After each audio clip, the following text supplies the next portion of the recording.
going? Susan Ruth here. Thanks for listening to another episode of Hey Human Podcast. This is episode 467, and my guest is Donovan McAbee. I've known Donovan for a really long time from Nashville. He's a beautiful human. I absolutely admire and love him dearly. He's a poet with an upcoming collection called Holy the Body, named by Garden and Gun as one of this year's most anticipated books. I'm so proud of him. He's a songwriter, an essayist, and he's a professor of religion and the arts at Belmont University in Nashville, where he explores theology and the arts through literature and writing. From the very first moment I met Donovan, he and I felt had a bond about literature and poetry and the arts, and he's just a cool Zen dude. Yeah, I dig it, and I dig him, and I think you're going to really enjoy this. I haven't been able to come up with the right stuff to talk about for everything going on in the world, and I wanted to say something, and then I didn't want to say something. I just wanted to do things instead of saying things, because I feel like doing things is more powerful. And I don't want to take away from Donovan's episode by going on in this preamble, but I feel like anyone listening to this show knows where I stand, and that I am pro-human and pro-humanity and pro-human rights, and that the things that I see happening not only in this country, but all over the world, is devastating and wrong. And the brutality is, historically, I get it. It's been happening since the dawn of time, but it doesn't make it right. It doesn't make me feel any better. And I've been really grappling, especially, this month of February was really tricky for me, and as I know it has been for so many, and I just try to come up with the right things to say that doesn't sound trite or performative. It's really hard to know how to come across with all the feelings and all the thoughts. So just know that I'm sending love out into the world and a hope for new beginnings and a belief that justice does arc in the right way. And I have to hold on to that hope while fighting like hell to make sure that the things that I believe in, I am in action as I am in word. Okay, that's what I have to say about that.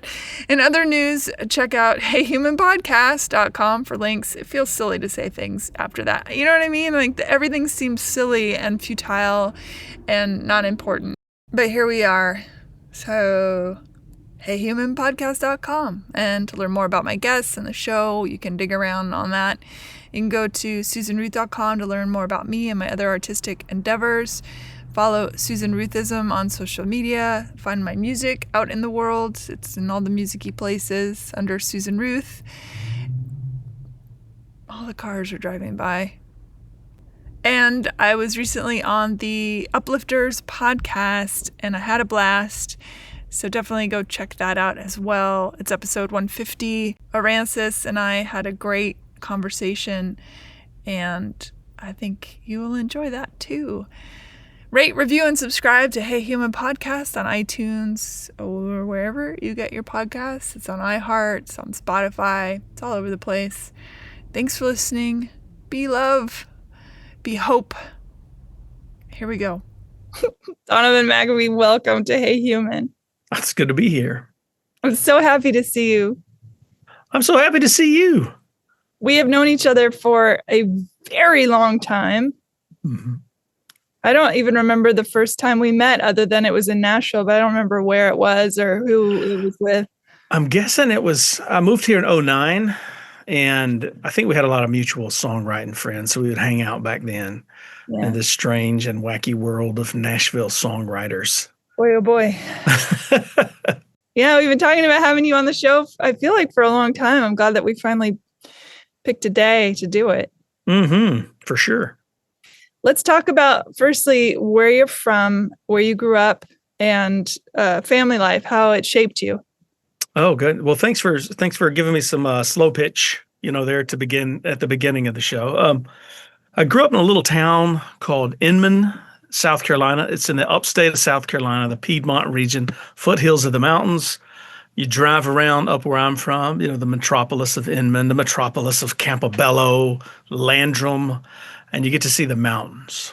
A lot of my early life, when I think about it, I can feel the shadow of those mountains and those hills. A blended family in tailspin in a lot of ways. By the time I was born, my parents were married for a few years before I was born, but each had previous marriage. So I had a brother from my dad's first marriage, a brother from my mom's first marriage, and we grew up in that little town. And my parents both had hard lives for different reasons. And I look back at my early life, and whereas I used to be maybe a little judgmental when I was a teenager at how my family life turned out back when I knew everything, the older I get, the more compassion I have for both of my parents, and to think about, how did their marriage actually last 15 years? When I was born, my mom was 24 years old, 24 years old. She had a 12-year-old stepson, my brother from my dad's first marriage, a 6-year-old son, her son from her first marriage, and a newborn, me. And at the time I was born, my dad became disabled. So there's so much kind of upheaval and trauma that happened in my family right around the time I was born. My dad his health had been declining for about 2 years. And he was only 32 years old when I was born, but he was basically fully disabled from a degenerative form of arthritis that attacked his body. And so my mom finds herself with a newborn, 2 sons, and a disabled husband. And she now needs to become the primary breadwinner for the family. Add to that story the fact that she did not have a high school diploma, much less a college degree. She quit high school when she was, I believe, 16. She got married when she was 16. She went to school in Spartanburg, South Carolina, the high school there, Spartan High. And at that point, if you're married, you couldn't go to high school, at least in that district. But if you weren't 18, you couldn't get your GED yet. So she gets married at 16. A year and a half later, has my brother. That marriage falls apart. And so then at 24, she's got, I think sometimes about the stress she was under and that the family was under. And I am amazed at my parents' tenacity in those moments, and especially hers in those years. So I'm born, we are broke. You know what I mean? I ate enough bologna as a child to reconstitute a herd of pigs. You know what I mean? And if I never see bologna for the rest of my life, I will be all the more happy for it. But we were poor, especially until the disability benefits kicked in for my dad. You apply for disability, they tell you no, you apply again. The system's been rigged in such a way as to try to dissuade people from cheating it, I suppose. But the outcome is that it often really hurts the families that need that most.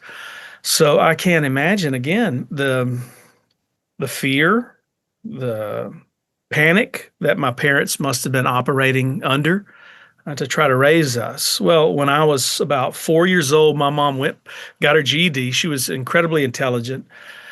Got her GED, and then in 3.5 years, she got her college degree with a major in biology and one class away from having a double major in chemistry.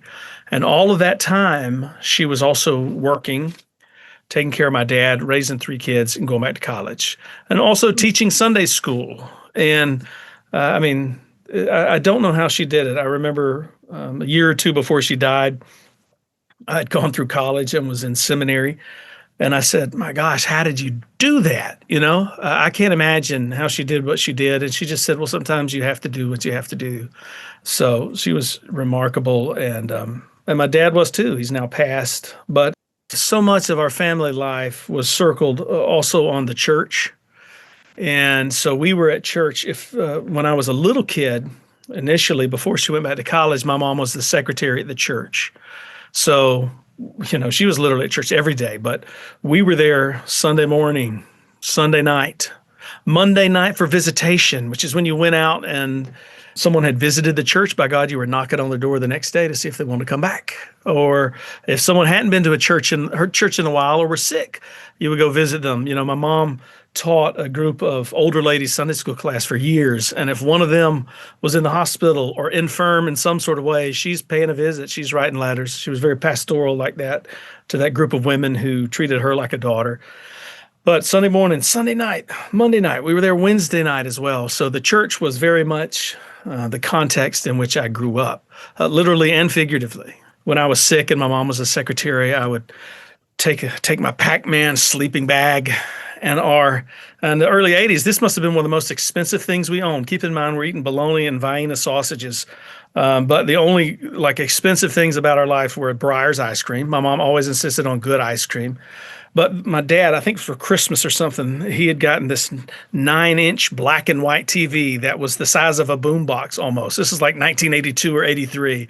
I would put it down underneath the big table where the deacons would meet, and I would be under that table, huddled, sick as a dog. But by God, I had my Pac-Man sleeping bag and my 15-pound, 9-inch screen black and white TV to keep me company while Mom worked at church. Yeah. How did that idea of service and community and communion and God start seeping into your bones? I don't remember when it wasn't there on some level, When I think about those early years of my life and I think about how did we survive, I think about my extended family. My dad's one of 5. Those cousins and family members kind of created, and uncles and aunts, and my grandpa was still alive. They and my mom's mom were very present in my life, and it just sort of gave me a sense of place. Even when my parents' marriage was falling apart later, I felt a sense of place in those relationships. And in addition to those, and this kind of gets to that question of community and church, the church is where I found that. And my relationship with God, as I understood God at that time, was central to all of that. I was a religious, obsessed kid from as far back as I could remember. I had a prodigious memory when I was a kid. I wish I had half the memorization skills I had when I was like 6, But every Sunday night at the church, this is a little church kind of out in the country. Picture that. It's about 3 or 4 miles out from town. Rock Hill Baptist Church, it was called. It had originally met in an old schoolhouse, the bell of which was still out in the parking lot at that time. And every Sunday night, our minister of music, Tom, this really, really lovely, wonderful human, would invite anybody from the congregation up to quote the memory verses they were memorizing that week. It's a Southern Baptist church, so the Bible is very important. The Word of God, a very high view of Scripture growing up.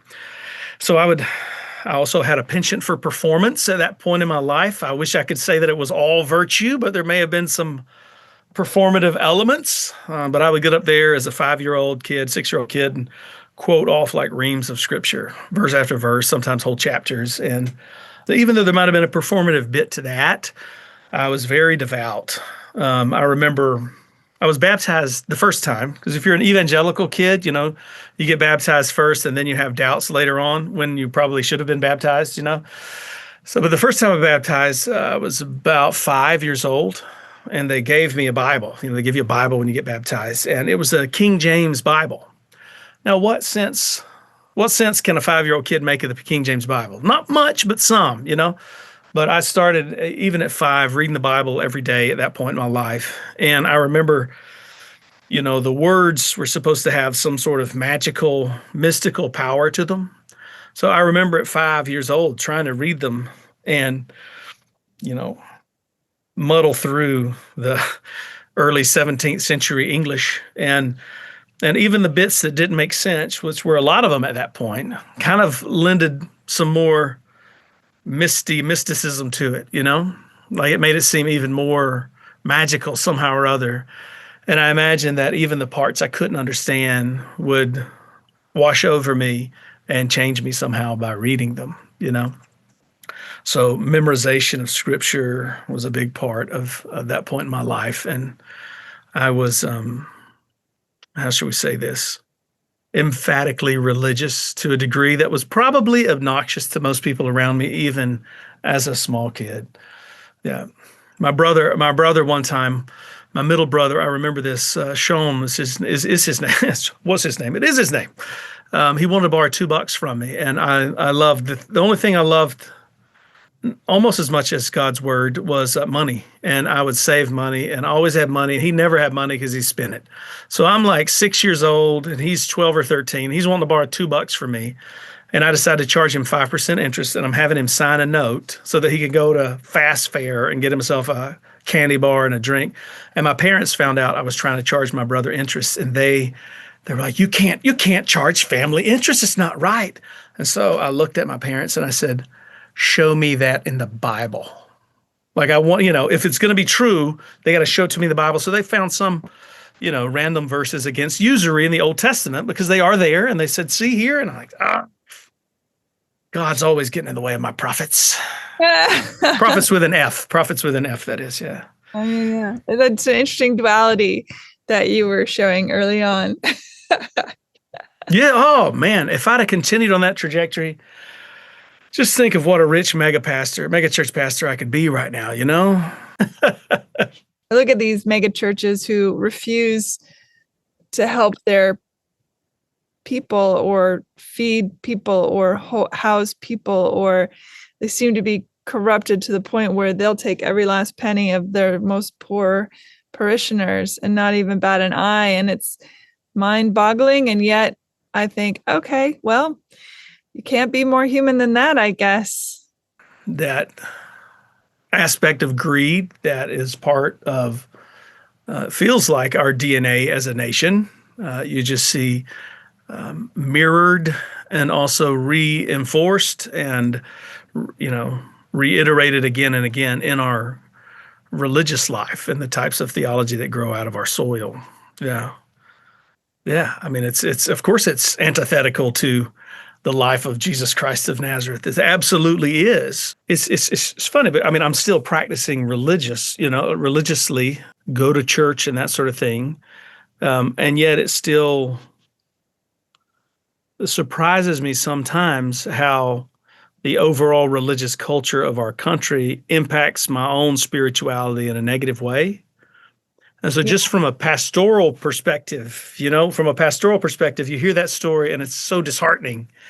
And even though I can point to so many congregations and churches that I hope are amongst the 33%, so many believers that I know have big hearts, there is still so much corruption of religion in America, particularly Christianity, because it's the dominant religion, that I still feel disheartened by it in a way that impacts my own spirituality. So I can't imagine if me, who grew up rooted in faith and who still wrestles with faith and somehow or other manages to still believe at this point in my life, if it negatively impacts my faith, the corruption of our religious culture, then it breaks my heart to think of what it might do by the people who have been severely wounded by those structures or supremely neglected by those structures. It's a sad commentary on Christianity in America for sure. But faith, you bring up faith. Faith is an interesting thing because do I have faith in humanity? Oof, it's slippery. Do I have faith in something larger than myself that embodies all things yes, I do. But I also understand the concept that you can't have dark without light. You can't have, shadow without sunshine. And it's almost as if these are all mirrors, right, that we hold up to ourselves and to the world at large. And it's complicated and it's painful, it's frustrating. And I think it's easy. I know for myself, I have said, well, all right, God, if you're really, and whatever people believe is fine. I have no issue.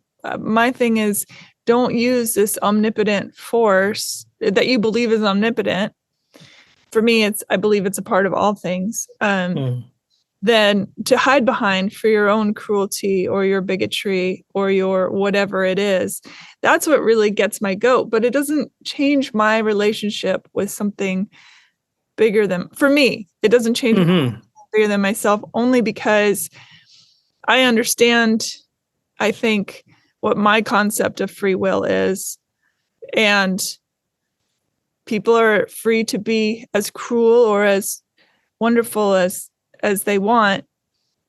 There will be, in my humble opinion, a bit of a conversation to that once they shuffle off this mortal coil. I don't think I believe in the concept of hell and heaven the way a lot of people believe, at least religious doctrines believe. I think for me, it's whatever you anticipate to see when you shuffle off, that's what you're going to see.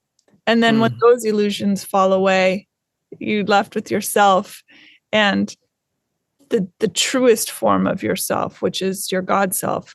And then there's a reckoning of what you've done and how you've treated others and how you've treated yourself. I put myself in that. I'm far crueler to myself than I've ever been to another human being.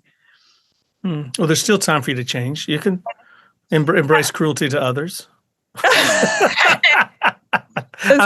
I meant love yourself more. You meant to go to the love way. I heard you in a different direction. When you were talking about just now, I was watching your body language. You grasped your own clothing. You grasped the shirt around your neck, almost as if you were strangling yourself. As you were talking about how other people are in when cruelty is the point, and then kind of released yourself. And I thought, well, that's really interesting. That tells me how much it really does get to you. And I think the journey to whatever one's higher self is, whether that's science or the cosmos or God or Vishnu or Ganesh or, whomever it is, I find that journey is such a personal one, and that when we're little, we're told what it is and who it is and why it is or what it isn't. And we just accept that. And there is a point where we decide what it is for ourselves and let it grow from that. And I'm curious, at what point do you remember being in service to the God of your mother, and then it became your God? Do you know what I mean? Oh, yeah. No, I think for me, a lot of that started early. So, I'm a professor at a school that's religious, university. And I teach religion, the arts, creative writing and spirituality, funky kind of things. And one of the things that I love about teaching at the intersection of spirituality and writing is that I get to witness students doing that for themselves. And I think I did that for myself at certain points, but I think I started a little early. Maybe it was just the intensity of my religious feeling.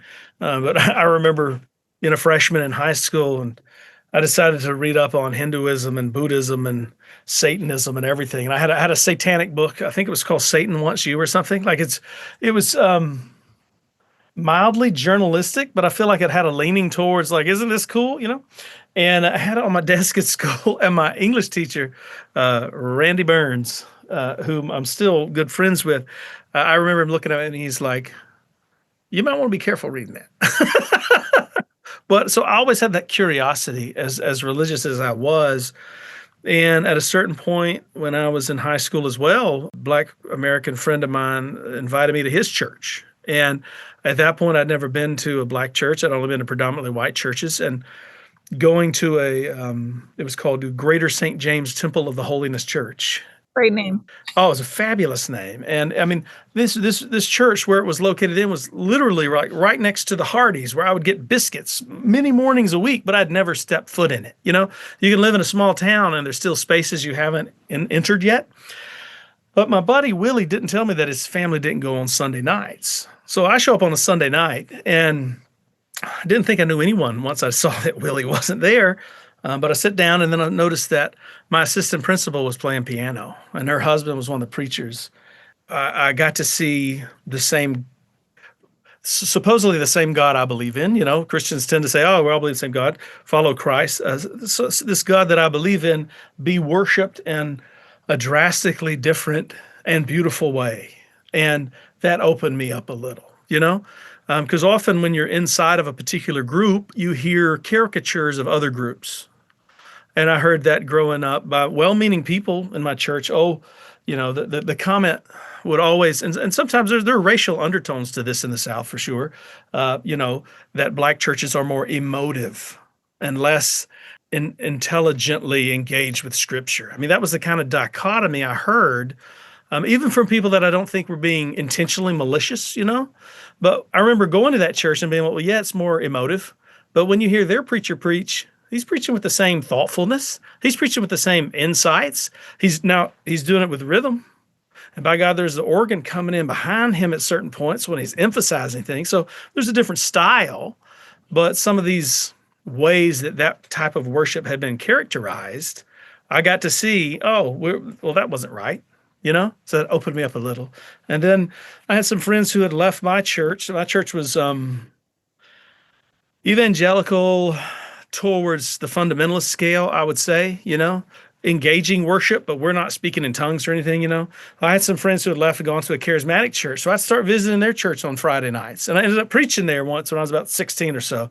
So I'm getting to see, let's see this, this vibrant black church that's charismatic or apostolic. And then I'm going to see this primarily Caucasian church that's charismatic in their own way, hearing speaking in tongues, and I visited another church before where they're laying people out, slaying in the spirit kind of stuff. And so I think as a teenager, I was already trying to read about different religions because I wanted to know the truth, that you want to have fidelity of your faith, the truthfulness. And I was willing to do the work to find out what that meant.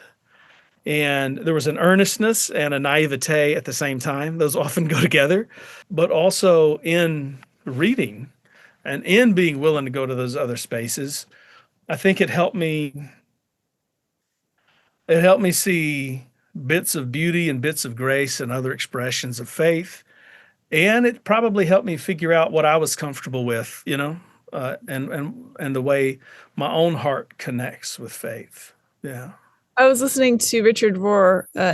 Look at you. I love Richard Rohr, a Jesuit priest, talking about what it was like coming up in seminary. And he said, it's interesting. We as Jesuits teach all these different tomes and scriptures that are not the Bible. And then once they get a foundation of all the other things, then we introduce the Bible so that people can see the parallels and the connection. I think one of the tensions in my own life in talking about faith and talking about the spiritual background out of which I came is I want to critique it because I love it and I want it to be better. But in doing so, I recognize that sometimes I run the risk of just seeming to trash it. Does that make sense? Oh, sure. Because so much of the theology that I grew up with, I just don't believe anymore. But so much of what I know of love comes from many people who believe those things, because we're all complex. I remember the pastor that we had at my home church as I was going to college. He warned me. I went to Baylor University out in Waco, Texas. Now, Baylor is not and has never been a bastion of liberalism. Do you know what I mean? Like in the religious world, that's how it can sometimes be pitched, but in comparison to most things, you're like, really? But this particular pastor, he warned me about my liberal religion professors and not to listen to them. And I was kind of torn, but I'd already learned from that pastor that my own questions weren't always welcome. And so I remember going out to Baylor and driving down I-35, which is an interstate that goes on forever in Texas. You literally can't measure how long it is because it goes to infinity. I-35 does, because you get lost in a time warp there, especially if you're trying to get into Austin or out of Austin during rush hour. But I remember driving along 35 with the big old Texas sky above me, and I remember thinking, hey, if my concept of the eternally present, all-powerful, all-loving being is that that being can't stand the questions of an 18-year-old kid, then what a morally and intellectually bankrupt version of God have I got? And Mm-hmm. so that was one of those moments where it's like, oh, God can welcome my questions. God can at least withstand them. God can Yeah. at least withstand the questions of an 18-year-old kid, you know? And that was a nice little moment that just opened up in my mind. And it helped me find people who talked about and lived their faith in more open ways. It helped me find them and find some healing in them. And again, I'm not trying to throw my church background under the bus, but there were certainly things I've had to grow through and heal from that were instilled in me alongside real beautiful forms of love. Yeah, I like to think instead of God thinking of us as sinners automatically, that instead God likes to think of us as miracles. Mm. Yeah, love that. Yeah. To decide to go to seminary in college, that's Yeah. a big decision. What was that moment like? Well, I started preaching when I was like 12 or 13, I think. I gave my first sermons. My parents got divorced when I was 12, and I was the speaker. We were living in Hartwell, Georgia at the time, a little town in northeast Georgia. It was an hour and a half from where I'm from, and the church was going through a church split. So the first time I actually preached, I think it was on Ephesians 2:8 and 9, which is beautiful verses. But the church was going through a split, and so I'm a 12-year-old kid preaching in the sanctuary, while and there's some people in the sanctuary, and the other half of the congregation have been locked out of the other part of the building and are picketing the building in front of it. And I think this church split had even been in local news and everything. So that's how I began my illustrious career as a preacher, was as a 12 or 13-year-old kid trying to preach with protesters outside. But I would preach for the youth services, for Youth Sunday. And at about 15, I did the thing where in the parlance of where I was growing up is I committed my life to ministry. Like I'm a Christian, I follow Jesus Christ, and I feel a call on my life from God to commit myself to ministry. And for me, even in college out at Baylor, I thought, am I going to be a professor or a pastor, a professor or a pastor? That seemed to be the two things that I could see, given my proclivities, being a big old nerd, Beautiful nerd, a a beautiful. beautiful. Well, I wouldn't have framed it that way at that point in my life. Just a nerd, and yet also loving people. So I decided to go to seminary and went to Princeton Theological Seminary up in New Jersey, and that's when a lot of things changed in my faith, because not so much of the seminary or the material, but what was going on in my life, So a lot of evangelical Christians will talk about seminary as the dark night of the soul, and I don't think they usually mean it in as rich a way as St. John of the Cross did in the 16th century or so. But what happened to me is the day I graduated from Baylor, we found out my mom had cancer. And my parents had already been divorced, but they'd come out to Texas. And I was already deciding to go to Princeton Seminary. And my mom was living on Long Island at the time and working in New York City. And this is the summer of 2001. And so instead of going home for the summer, I went up to and lived on Long Island with her, taking her to different doctor's appointments as they tried to figure out what kind of cancer it was. We didn't know at first. And so then we found out pretty soon after a biopsy and a surgery that it was melanoma, which is like, in the world of cancer, it's like not really one you want to get. I think it used to be 5% of the skin cancer diagnosis and like 75 or 90% of skin cancer deaths. Like it's a death sentence once you get it typically. So we find that out. I'm pretty, I've got the anticipatory grief of my mom having this death sentence hanging over her head as I start seminary, So I'm doing summer Greek at Princeton. A couple of friends come to visit from Belgium, and then I'm down south and 9/11 happens. And my mom was working in the garment district at the time and saw the second plane hit from her office. So you've got this sort of world shaking cataclysm, and I remember going back up to Long Island that next week. My friends couldn't fly out because, a lot of the flights were grounded for days. I remember walking along the beach there, seeing a naval destroyer ship off the coast of Long Island, or I don't know if it's a destroyer. It's a big ship. Do you know what I mean? And you'd see fighter jets kind of circling the city and along Long Island then. And then I'm starting seminary. And then I end up in a car wreck that same semester. And I've got cracked ribs and I'm going to physical therapy. So I was a pretty low point in my life. So seminary was a dark night of the soul, kind of tearing away at things. But it wasn't just because I was learning German higher biblical criticism, changing my view of the inspiration of Scripture. It's because my mom was dying. It's because my body was in a lot of pain. It's because I'm depressed. And for me at that point, I start taking writing more seriously.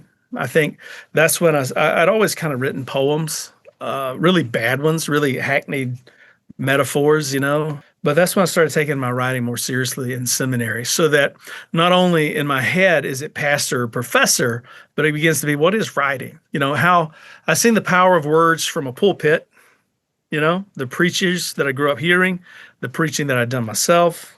And then I started exploring the power of words in other ways at that time. Yeah. What do you think about death now versus what you thought about death then, having now experienced it, not just with your mom, but with your dad, and having to experience the inexorable cancer taking its winding toll? Mm-hmm. What do I think about death? God, it feels a lot closer than it used to. There's something in life, I think, when you lose that when you have at least one of your parents above you, it's like you feel this buffer. Now, is that buffer really there? Well, no, because cataclysm can hit at any moment, I mean, I've had dear friends my age and younger who've died of cancer, died in car wrecks, death seems closer now. A friend of mine, when I was doing my PhD at St. Andrews, I was friends with this, was a Dutch friend of mine, and her mom was in the process of dying when I knew her, and I'd just gone through that experience a year or two before, and I remember talking to her about it, and her mom was, talking to her about death and talking about cancer, and her mom said, her mom felt the diagnosis not just as this thing that hangs over you, but also as a gift, because it gives you the gift of time to say what you need to say, to be present with those who you love. And she told her daughter, Nona, she said, I'm going to misquote, but it's something along the lines of, you always choose the path of I don't know, if it's the path of suffering or something like that, because that's where you find meaning. And my mom had 3.5 years of life, and there was a lot of sadness in that. There was a lot of grief in that, and after that, and continues. But there was a lot of joy too, and a lot of richness and a lot of meaning. And what needed to be said was said. She's not really someone who lived in such a way that there was much needed saying anyway, but we had some real sweet times in those years as well, in addition to all of that pain. And my dad, when he died 3 years ago, he had come close to death so many times. I mean, with his health problems that hung over me so much of my life. And I performed CPR on him one time and had a part in saving his life, which was a crazy experience. But because of that experience, him having 6 more years of life felt like a real gift. He got to see both my children born. They got to meet their grandpa. And my son especially was old enough to really enjoy that relationship and for it to be a really beautiful thing. So when he died kind of suddenly while we were visiting, I hated that end happened suddenly, because I left the room, the hospital room, and I said, I love you. I'll be outside. I'll come back in. They were going to do a test on him, and he died a minute after I stepped out of the room with my oldest brother, Darren. Yeah. Yeah. Are you afraid of death? Am I afraid of death? Yeah, I have a dread of death, I mean, I grew up, again, talking the religious background, evangelical Christianity. There's an altar call at the end of every service when I grew up. Come to Jesus. And a lot of times the preachers will use those to kind of scare the hell out of you in order to scare you out of hell. And our church was perfectly situated for existential crises to be highlighted in that it was kind of at this sort of crossroads where most people had to cross a street to get to their car. So it was just this built-in scenario that I heard countless times growing up. You don't know, you might be hit by a car tonight on your way back to your car. Like, this might be your last chance, sort of revving up of the existential crisis moment. So I've grown up with that. I think I'm still haunted by the boogeyman God sometimes. Do you know what I mean? Like, as much as I can intellectualize things away, as much as I've lived and felt the sweetness of God, the specter of the boogeyman still has cast a long shadow for me. Casts a real long shadow that dials up the intensity of the dread sometimes. I'll put it that way. Mm-hmm. That said, I mean, when I think about my own death, if something were to happen, and it could, a middle-aged guy with too much belly fat, you know what I mean? The saddest thing isn't just my own dread, but it's missing out on life with my kids and missing out on life with my wife, And yeah, so obviously our thoughts about death change as we age. Yeah, I reckon. Interesting is I don't remember where we met, but I remember when I met you, my first thought was, this is a good human being. That was my first thought about you. Yeah. I thought he's so lovely and brilliant, but you have a radiance, in my opinion, that it's beyond life, if that makes sense. It doesn't, but I'll listen. Well, it's. I watched just a brief moment of you on video because you're on YouTube and doing pastor things and preaching. And there are people, when I watch them preach, there are certain particular pastors, especially, I feel kind of icky. Oh, that's weird. You shouldn't be feeling icky when they're talking about something that's supposed to feel so good. But when I watch you, it felt good. Like it warmed the inside of my heart, the thing that's connected to all the things. Like, I feel that from you.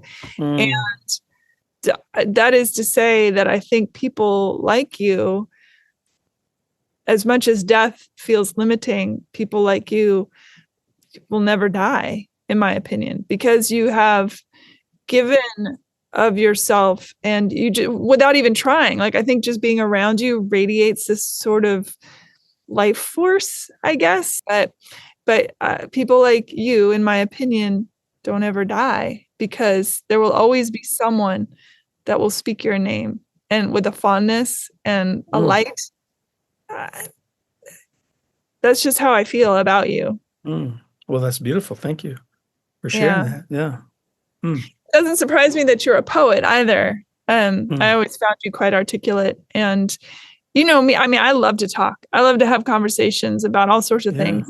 I remember we talked philosophy a bit back in the day, and that's my favorite thing to do, is talk about religion and philosophy and humanism and all that good stuff. You are a poet of renown, as they say. And you recently news to me. I love it. No, come on now. You've recently completed a book of poetry, and you were so kind to share it with me. And you sent me a list of poems that you want me to read specifically, and I read through everything, of course. And wow, thank you. You had a concern that the poem you wrote about your mama's body would be too long, and I read it and I thought, not too long and very beautiful, and I would love if you would read it if sure, of course, you're so inclined. Yeah. And so that's all. Yes, all right. Yeah, I'll read it. Yes. You were gracious to suffer through my compliment. I know you hate compliments. No, it's I'm gonna record that and listen back over and over. No, I'm just teasing. That's very kind of you to say.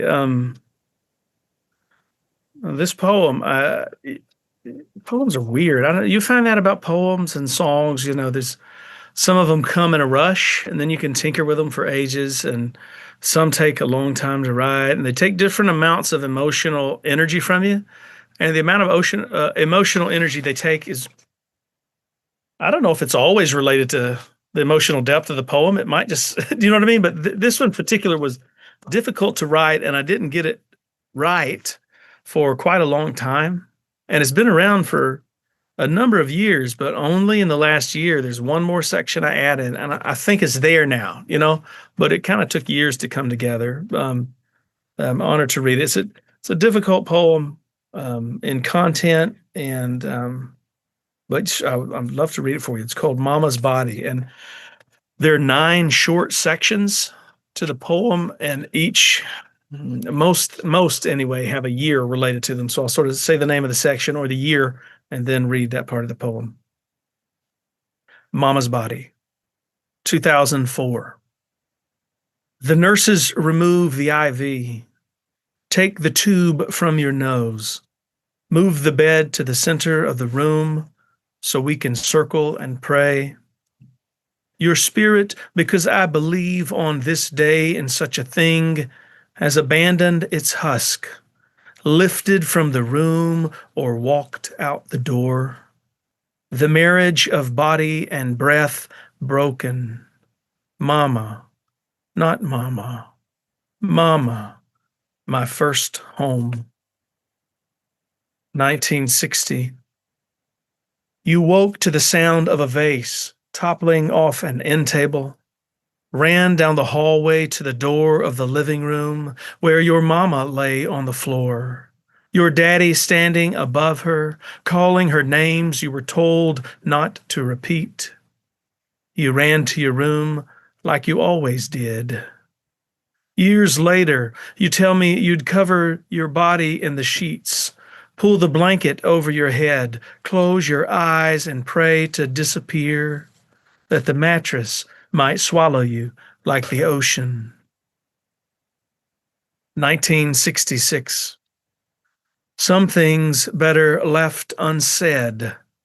So you thought, for 2.5 decades, while those secrets nursed dreams that crawled through your nights. How after supper, your friend's dad would play strip poker with you and her at the dining room table when you were 11. How he'd take you later from the bed where you slept, your friend's mom, always in the kitchen washing up. 1977. You at 22 sit on the couch, rubbing your belly. You hold the little yellow dress with white frills that Grandma gave you. 20 weeks along, the ultrasound's silent scan. Daddy takes you to the hospital where the doctor delivers the stillborn, carries it away. 2 years later, you put the yellow dress on me so you could imagine how beautiful your little girl might have been. 1985. I nuzzle into you on the couch, rest in the crook your legs make as you lie on your side. You stroke my curly hair, and I go to sleep while you and Daddy watch TV. You carry me then down the hallway to my bedroom, sing an ocean lullaby, tuck me in, snug as a bug for the night. 1993. You reach out for me while we drive down 26. Put your hand on my knee like you've always done. I draw back, refuse touch. You reach out with your words to ask about my week, to find out if there's some girl who's caught my eye. You make this 350-mile round trip twice, every other weekend. More often when I ask you to, just to see me. After the divorce, I fortify myself. Won't let you touch me. Won't let Dad touch me. Don't want to let anyone touch me ever again. 2001. Your arm bandaged to keep edema from settling in. You retch into the plastic pail the nurse gave you, a reaction to the anesthesia. You apologize again for the inconvenience this has caused me as I look at the wound under your arm where the surgeon removed the lymph nodes. I take you next morning back to the house to wait for pathology to give us the verdict. Not breast cancer, as everyone has told us, but melanoma. That word, melanoma, we hear. Melanoma spread through. Melanoma, every word. Melanoma, we speak. Melanoma, those three. Melanoma, last. Melanoma, years. Years later. A need is never sufficient for its own fulfillment. Or perhaps therein resides a miracle worth pondering. An unloved woman learned to love. You made water from thirst, bread from hunger. Date uncertain. There must have been moments when it felt like yours, when it didn't belong to fear or pain or to a man or a child. Times when your long, dark hair brushed your shoulders on a windy day, when the sun warmed your skin and you felt the glory of this other belonging. Thank you. Beautiful. Thanks. Oof. When I read through it a few times, the line that really struck me right in the gut was about how she learned to love. Mm-hmm. Because her generation, more specifically, that was a tough thing to do. People had taken advantage of her, or when she had seen what happened to your grandmother or the father of her best friend. Mm-hmm. You know, the things that happen against us, Mm-hmm. and how we learn to not necessarily push back against it, but to say, okay, that's what that is, and love anyway, to take that pain and transmogrify it. I think that is God, right? That is what we're talking about. It feels miraculous. I mean, that's, to me, the people closest to us, we're reminded sometimes of the depth of the mystery of each one of us, and how even people we live in the midst of and are formed by have endless mystery inside who they are, And when I think of my mom's life, that's just one of the biggest miracles. She was probably one of the most, if not the most, open-hearted people I've ever met. And I don't know how one keeps an open heart when one has been abused to the degree that she has. I mean, that poem doesn't even, you can't touch in a whole book. I mean, she also experienced sexual abuse from a family member as well when she was young. I mean, both of her parents were alcoholics, and by the time I can't remember if it was at the time she was in the second grade or the time she was in the fourth grade, but she had already been to something like 7 or 9 different elementary schools across multiple states. Because basically they would move somewhere. My grandfather would start drinking again and running around on my grandmother, and he would get violent again. And they were both alcoholics. So my grandma would leave him, move to another town, then she would take him back and he would move there. And it was just this cycle that repeated. And I mean, the story's even crazier than, I'm thinking of trying to write about some of this in some other places as well. But that grandfather, she thought he was, at a certain point, my grandmother let the rumor about that she had moved to Arizona, okay? just to try to keep him from following her anymore because she had had enough of the abuse and needed a break, some sort of hard break from him. And so my mom ends up thinking for years that her dad is with his first family in East Tennessee. He had 4 kids up there by his first wife. Those kids, to the best of my knowledge, thought that he was with her for a number of years, when in reality he was in the penitentiary in Arizona for manslaughter. So it's there's a lot of crazy layers to that. But my mom, growing up as the child of 2 dysfunctional alcoholics, that grandmother I knew as a loving, wonderful, devoted grandmother.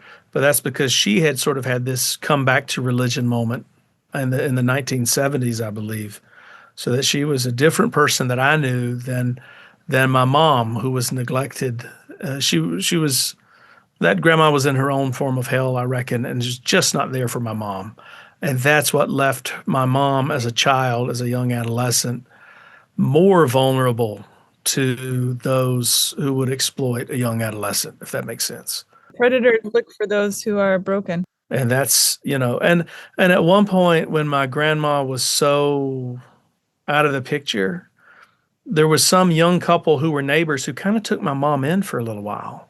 And I don't, in a loving way, in the midst of my mom experiencing abuse from a family member and from this friend's dad.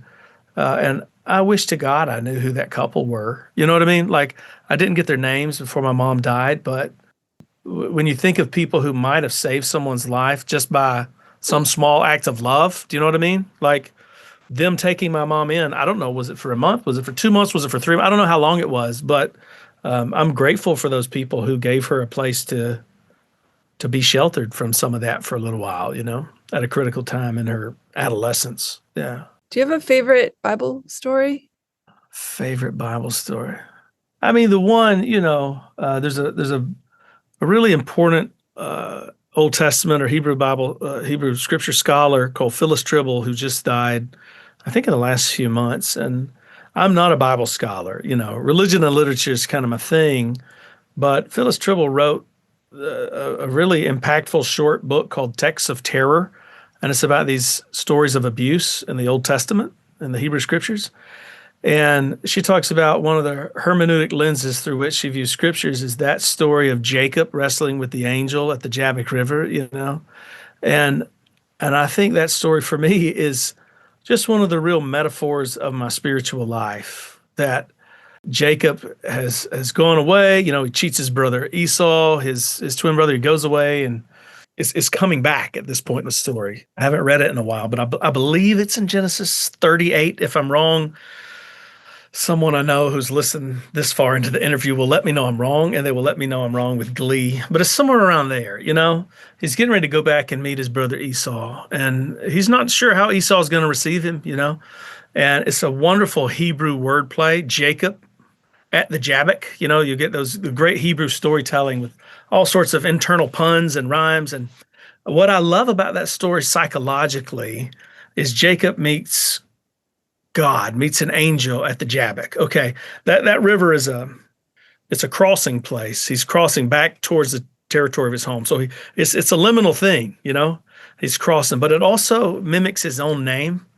And I believe God comes to us in ways that we can understand and hear, and that God meets us where we are. And so that idea that he meets God at a place that sounds like his name, like that Hebrew storyteller is all over that. You know what I mean? Like that's part of the story. And so the idea that when we're in confusion and when we're in darkness and we sense that there's a messenger, he wrestles with this angel all night and he's exhausted. And he says, I'm not going to let you go until you bless me. And at the end of the day, obviously, if you believe that's God in some sort, God could have overpowered him at any point, but he takes him to the end of himself. And he's wounded in the experience. He touches his hip, And I think when you engage meaningfully with who is God and who is this world and who am I, then you become intimately aware of your wounds and your woundedness. And yet that's exactly where your gifts lie too, Henry Nouwen, that really fabulous Catholic priest, Dutch Catholic priest, has his book about Jesus called The Wounded Healer. It's from our wounds that we can become healers for other people. And if we think about the people that have helped us towards healing, it's because they were willing to sit through the dark night of their own woundedness and to recognize the blessing that came from it. So I think that's one of the big stories that is an essential Bible story from my own life. That and the book of Ecclesiastes and probably the book of Mark. When I'm really needing to connect with Jesus, Mark's supposed to be the earliest gospel. That's the one I go back to. Now, obviously, you need to go into the Sermon on the Mount, Matthew, was it 6 through 8, I think. But Ecclesiastes, I think I've always been a melancholic middle-aged man, even as a kid. And that dude in Ecclesiastes, he's like, seen it all. It's a chasing after the wind, So whenever I'm needing to hear a melancholic voice echo back at me, that's a book that I found a lot of solace in. I used to feel guilty about loving that book so much because there's not really a lot about God in it. I mean, not much, you know what I mean? But I love it. God, I love that book. I haven't read it in a little while. I guess I've been too moderately happy lately. I need to go read it. The whole point of many of the stories in the Bible and the way even Jesus turns a phrase is to point it back to yourself. To bring it back to the inside of you. I like that. It's kind of I feel like that's a pretty thorough line through the whole thing. Here I am here. Temple of God is in you. Well, in a lot of mystics, it is about going deeper in yourself to meet God there, And there's a great line in Augustine. I think he says, Confessions is a prayer. It's the first Western spiritual memoir. It's written as a prayer. And I believe, I'm going to misquote it, but he says something like, "O Lord, enlarge the house of my soul so that you may enter in." It's something like that. Gosh, I'm screwing it up, but it's never not in you. We don't need to enlarge anything. It's always there. The shoes were on you the whole time, Dorothy. Yeah. We've always had the way home. Yeah. Yeah, I think Augustine was saying, so that I can savor more of you. Make me bigger on the inside to savor more of you. But yeah, I think coming home to oneself is to come home to God, Yeah, I get frustrated by the idea that we're not already enough, already there, that sort of thing. Yeah, I got you. It makes me crazy because I think it's so hard to be a human being. It's my first time, so far as I know, So hard to be a human being, and there's constant messaging all around us about why we're not good enough. Yeah. And there are priests and there are pastors and there are rabbis and there are probably imams. There are all these people out there in the world. There are some that are fabulous and wonderful who are all about love and what it means to represent the faith that they believe in. But there are way more that I've seen that are, you can talk to God, but only if you go through me. I think that's a dangerous precedent. That corruption it breaks my heart. Yeah. That people put up roadblocks to people finding peace with themselves and with God. Yeah, the racket. A religion racket. Tell people how they can find you and where to get the book of poetry. Come find me. I reckon I have a website still. So Donovan, Donovan, McAbee, MCABEE, DonovanMcAbee.com. I should have links there. The poetry collection officially is being launched in March, but hopefully before then there will be pre-order link somewhere. Hang out there, hang out on some of the socials, Facebook, because I'm old and there's gray in my beard, and that's where old people hang out like me, and Instagram, occasionally doom scroll on Twitter to see how the world is falling apart. Do you do the TikTok thing, Susan? I'm on TikTok. I follow a lot of people. I watch a lot on there. I've actually found some really interesting guests on TikTok. Oh, nice. I myself have posted a handful of times, it exhausts me, the idea of making these videos, but I know it's part of, the culture and trying to get people to know that I exist in the world to listen to A. Yeah. Well, how can people stumble upon what you're doing? I mean, that's what you want at the end of the day. And that's what I keep meaning to make more of these videos of YouTube, because I want to read my own work, but I also, gosh, so many writers' work means so much to me that I want to share it too, It's like how lovely. I have one or two colleagues who will slip a poem into my mailbox or into under your door, still like physical copies, and one sends emails out. But I love it because you find work that you never would, people you never have heard of. Yes, how can we help people stumble on us, not just in real life, but in this other strange world that we, at least, what do? We project into? I don't know. Stand on a hill, I suppose. I love poetry. I've always loved poetry. Yeah. I find it covers all the things. And I know people are intimidated by poetry. Yeah. To those people, I say, keep trying, because out there is a poet that you will read and you will say, oh, wow, they're out there. There are so many different kinds of poetry and so many different. Yes. Well, I think some people feel like whatever poetry was forced down their throat in some educational situation is all that there is. But you never say that about fiction. You would never say, oh, fiction, because we all know there's so many different kinds of fiction. But that's something that I think poets need to do a better job announcing. There are different kinds of us. We have different things to say and different things to write, So yeah, I wish for a bigger platform for poetry in general. And I love to share people's work that I love with other people, When something means something to you, you think, hey, it might mean something to others as well. Why don't I share this? So that's one of the things I've tried to be a little more intentional about over the last year or so, is taking a picture of a poem that means something to me, or recording a friend's poem and sharing it. Yeah. Yeah.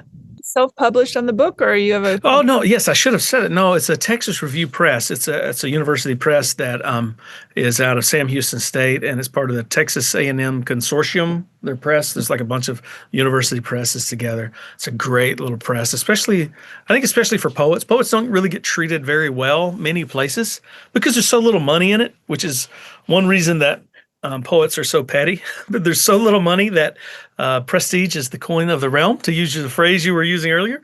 J. Bruce Fuller is a really remarkable poet his book came out from LSU Press last year. He's the director of the press that when he offered to publish my book, I was thrilled, because it's hard to get a poetry book published by a publisher that that is reputable, that you want to be with. And I had so many close calls with this book. Like, you enter these contests, be a finalist for this, a finalist for that. That then when he offered to publish it, knowing his work and knowing the list that he's building at Texas Review Press, I was like, I exhaled and thought, gosh, it's nice for this to find a home. And there's so many good poets, so many fabulous poets that TRP, Texas Review Press, publishes, that it feels nice to have my collection be part of the conversation that he's curating over there. I mean, it's a neat little press, and they've been so supportive. They love on their writers, and just, I don't know, I've been really, really excited and thrilled to work with them and to be able to bring this book into the world, Holy the Body. Yeah. Well, you're great, and I love you so much. Oh, love you too, friend. Thank you. It's been so good seeing you. You, honey, and thank you for indulging my brain that itches to have these kinds of conversations.